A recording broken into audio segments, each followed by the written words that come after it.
Esta audiodescrição foi produzida por Cleonor Uchoa Silva, acadêmico do curso de licenciatura plena em Física pela Universidade Estadual do Ceará. Conteúdo sem fins lucrativos. Tema de hoje: Lamarck. Texto de Rebecca Fuchs, doutora em Estudos da Cultura. Biografia de Lamarck. Jean-Baptiste Pierre-Antoine de Monnet, conhecido como Chevalier Lamarck, foi um naturalista francês, tido um dos grandes nomes do evolucionismo. O cientista foi pioneiro nos estudos sobre o desenvolvimento das espécies. Lamarck nasceu na cidade de Bazentin, França, no dia 1 de agosto de 1744. Teorias de Lamarck. O lamarckismo. O pesquisador francês achava que as espécies evoluíam graças às pressões do ambiente.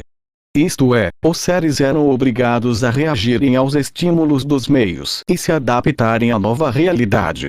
Essas modificações seriam transmitidas para os descendentes. Lamarck acreditava, portanto, que a natureza tendia sempre a um aprimoramento e gradualmente os seres alcançavam uma maior complexidade. Lei do uso ou desuso e lei da transmissão dos caracteres adquiridos. Foram os princípios evolutivos imaginados pelo cientista.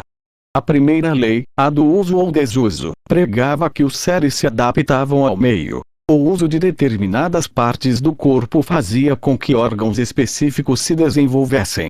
Por outro lado, a falta de uso também fazia com que alguns órgãos atrofiassem. O exemplo dado para ilustrar essa lei é o do pescoço da girafa. De acordo com o cientista, como precisava alcançar as árvores altas, o pescoço da girafa acabou por se desenvolver.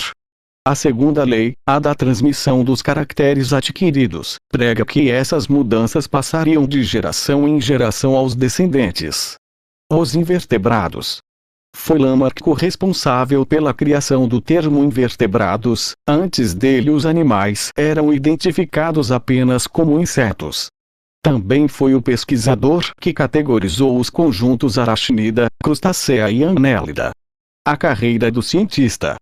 Lamarck inicialmente estudou as plantas e, em 1778, publicou a obra Flora Francesa, que lhe rendeu alguma fama e o cargo de assistente de botânica da Academia Francesa de Ciências. Depois de sucessivas promoções na carreira, virou professor de zoologia do Museu de História Natural.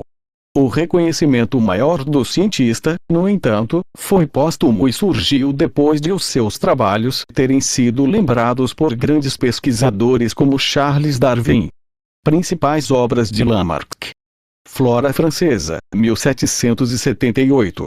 Investigações sobre a organização dos seres vivos, 1802. Filosofia zoológica, 1809. História natural dos animais, 1815. A origem de Lamarck. Jean-Baptiste era o caçula de uma família de militares que teve 11 filhos. Ainda criança, foi enviado para seguir a carreira religiosa e esteve no estabelecimento de ensino jesuíta até 1759. Após a morte do pai, o jovem resolveu abandonar o sacerdócio e seguiu a carreira militar. Lamarck abandonou o exército em 1768 devido a uma infecção que contraiu, escrófula. Na ocasião se mudou para Paris, onde trabalhou como bancário e começou a estudar botânica e medicina. Vida pessoal do cientista. Lamarck foi casado por 3 vezes e ficou viúvo nas 3 ocasiões. O pesquisador foi pai de 8 filhos. A morte de Lamarck. No final da vida, o pesquisador ficou cego, o que dificultou o desenvolvimento dos seus trabalhos. Quando faleceu, no dia 18 de dezembro de 1829, Lamarck vivia na casa da filha, em Paris. O cientista não foi devidamente celebrado intelectualmente em vida, tendo morrido pobre sem reconhecimento.